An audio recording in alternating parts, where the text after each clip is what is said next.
Coucou les Newf. Bonjour Robin. Donc voilà, c'est pas la première fois que vous le voyez, mais aujourd'hui on va parler d'un sujet important qui concerne justement nos amis les animaux. C'est-à-dire comment est-ce qu'on peut combiner le fait de voyager et d'avoir des animaux. Moi c'est pas très compliqué, avant d'adopter cette petite boule de poils toute mignonne, hein, qui est tout gentil, j'ai bien réfléchi à quel animal est-ce que je pouvais prendre ou ne pas prendre. Donc, ayant déjà eu des animaux avant, je me suis dit, bah, un chien déjà en appartement, c'était pas fou. Un chat, ça pouvait encore passer vu la taille de l'appartement. Mais qui allait venir s'en occuper quand je pars? Donc, il faut encore quelqu'un qui morde avec ces animaux-là et quelqu'un de stable, quelqu'un que je pourrais encore m'appuyer dessus dans 15 ou 20 ans si l'animal vit vraiment longtemps. Et on m'avait dit, dans les animaux, quand je me suis renseignée sur le lapin, on m'avait dit, bah, ils vivent 6 ans. Je me dis, bah voilà, il vit pas trop longtemps. Ça va, vu l'habitat dans lequel je suis, etc. Bah, voilà, c'est très très bien comme animal. Ici, notre loulou, il a 9 ans. Et je suis très contente. Hein. Enfin, il va les avoir dans quelques jours. Et au final, je me dis, bah voilà, et il a largement dépassé l'âge qu'on lui avait fixé vu sa race. Mais du coup, ben voilà, on s'attachait fortement à lui, on ne pensait pas s'attacher autant à un lapin, et ça s'est fait quoi. Mais en partant en vacances, ben, on a quand même ici la maman de Jean-François qui veut bien s'occuper de lui, et comme ben, voilà, ça reste un animal qui est une proie, un lapin, donc c'est beaucoup plus facile à s'occuper que un chat ou un chien. Si vous avez une personne qui va être un petit peu effrayée face aux animaux, bah, un chat ou un chien, ça va peut-être pas forcément passer. Donc il faut quand même vraiment réfléchir à ça, dans le sens où vous prenez un animal que quoi qu'il arrive, même si votre plan A saute, je veux dire ça comme ça, donc c'est-à-dire que la personne sur qui vous comptiez de départ, bah, ça passe plus avec elle, vous n'êtes plus amis, vous n'êtes plus en contact. Bah, il faut quand même qu'à un moment donné, vous puissiez vous appuyer sur... Ouh, oui, oui, oui. Il faut quand même que vous puissiez vous appuyer sur un plan B. Oh, un peu peur. Ah oui, là, il y a des cheveux, hein. Oui. Il faut quand même que vous puissiez vous appuyer sur un plan B. Et vous n'avez pas forcément de base ce plan B. Donc vous allez devoir le trouver. Nous ici, c'est toujours la même personne qui s'occupe de lui. Mais on a justement choisi un lapin dans le but où le lapin, bah, de base, il était dans sa cage au début. Il était dans sa cage le temps qu'il comprenne que c'est là qu'il doit faire ses besoins, c'est là qu'il mange, etc. Après, au fur et à mesure, on a ouvert la cage et dès qu'il a ses besoins à l'extérieur, bah, on l'a remis direct dans la cage pour qu'il comprenne, non, c'est là que tu dois... c'est là ton lieu de vie, en gros. Donc quand on partait, qu'il était petit, bah, des fois, c'est vrai que c'est déjà arrivé de devoir un peu fermer la cage, mais en fait, on l'a pas fait longtemps. Hein. Lui, en fait, il a toute la liberté qu'il veut et il adore être dans sa cage.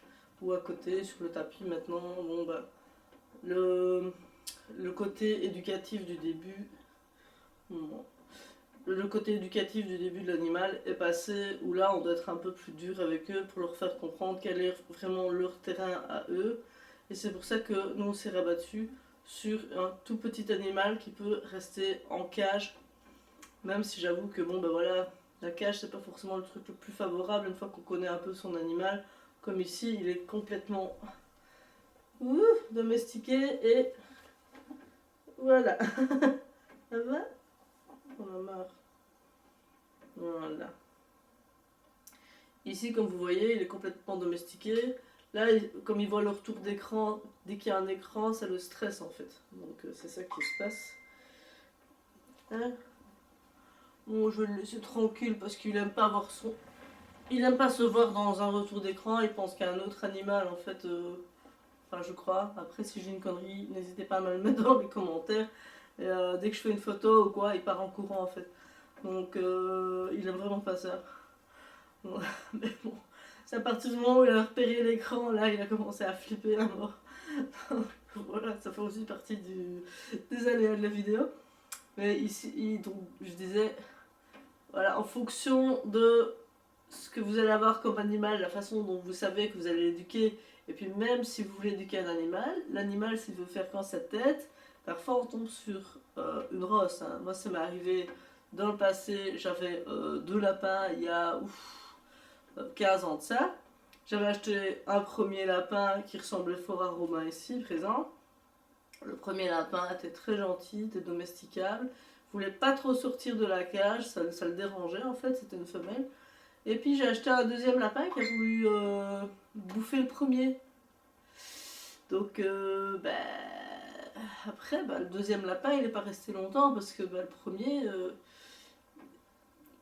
il était beaucoup plus calme, il se demandait qu'est-ce qui se passait. Nous on avait pensé bien faire et c'est pour ça qu'on a pris qu'un seul lapin, même si c'est fortement conseillé généralement d'en prendre 2.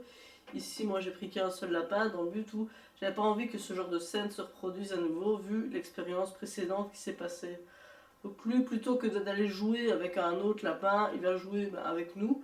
Et il a une petite balle Ikea sur laquelle il s'amuse à jouer. Et c'est sa petite femelle en gros. Donc c'est assez marrant à voir. Ça pourrait être un sujet de vidéo, mais complètement rien à voir avec le principe Globetrot où là on parle de tiens, je pars en voyage. Est-ce que je vais pouvoir confier mon animal à une personne si vous avez un énorme chien et que autour de vous il n'y a personne pour le garder, vous allez devoir payer un, je ne sais plus comment ça s'appelle, un chenil pour le mettre et pour que pendant que vous êtes parti, il a la place.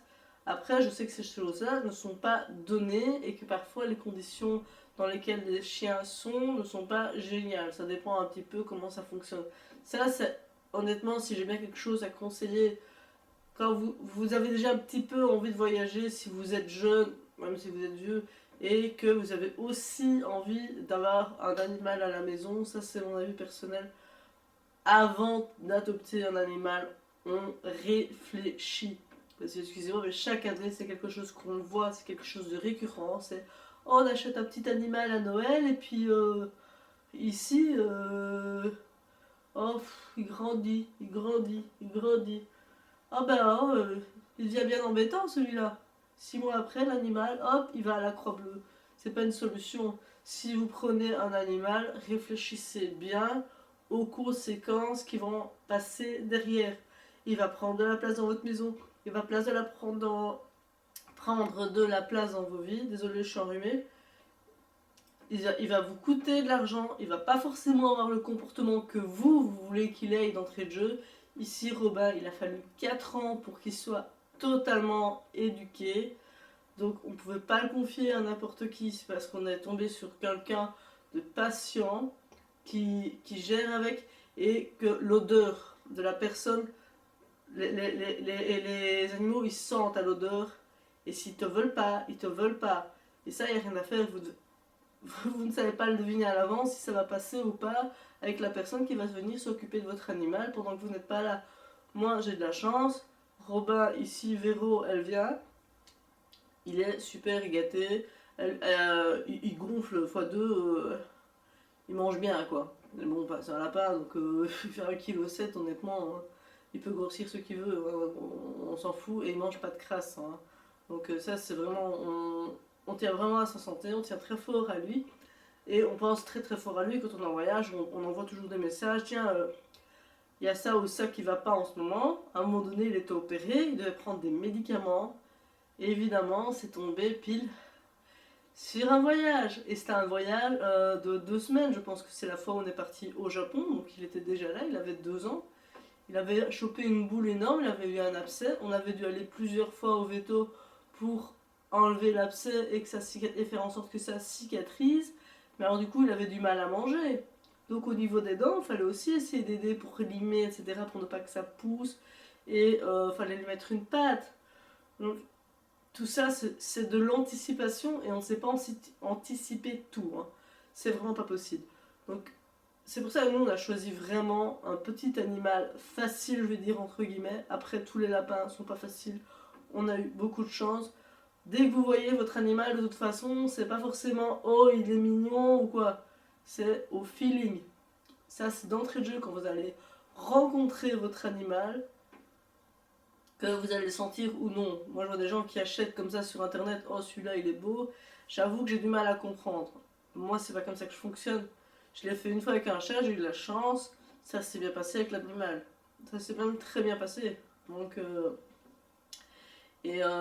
ici, avec les années, vous allez voir forcément votre animal.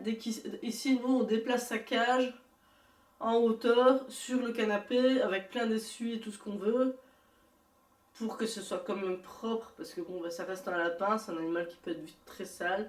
Surtout que bon, la première fois qu'on part, des bêtises et des dégâts, il va en faire. Ça, il n'y a rien à faire. Nous, il en a fait. On n'a pas à l'engueuler, que ça l'a stressé. On bouge sa cage de place. Parce que la personne qui s'en occupe ne sait pas s'abaisser au ras du sol. Bah, on adapte en fonction des besoins de chacun. Maintenant, il sait que si on déplace la cage, il sait qu'elle va venir et qu'il va être heureux, choyé, câliné, tout le bazar. Donc limite maintenant, ça le rassure. La première fois, il était moyen rassuré, quoi. Donc ça, c'est interprétation. On a dû le laisser en cage à un moment donné. Justement, quand il était malade pendant plusieurs semaines, il ne pouvait pas quitter sa cage. Le vétérinaire l'avait dit. Lui, qui avait pleine liberté tout le temps, forcément, il ne devait pas être très heureux. Et puis, il y a quelqu'un d'autre qui vient. Mais là, comme c'est quelqu'un qui connaît, l'animal ne stresse pas. Ce sont des animaux qui peuvent très vite stresser pour rien. Donc, il faut se renseigner vraiment un maximum sur son animal avant d'adopter. Ça, c'est même si vous voyagez pas de toute façon. Et en fonction du voyage que vous allez faire, voilà, si vous partez un an, prenez pas un animal avant, ça sert à rien, ce sera plus votre animal. Hein. Vous allez le confier à une personne, vous allez revenir. Si vous avez un chien surtout, vous allez revenir, ce sera plus votre chien, ce sera le chien de l'autre personne à qui vous l'avez confié. Vous ne serez plus son maître, c'est terminé. À un moment donné, voilà. J'espère que cette vidéo vous a plu. En attendant, n'hésitez pas de cliquer sur les petits pouces en l'air, de vous abonner. Et je suis vraiment rêvée. Et surtout, n'oubliez pas, c'est très très beau de rêver sa vie. Hein. Mais c'est mieux de la vivre quand même. Hein. Salut les nufs!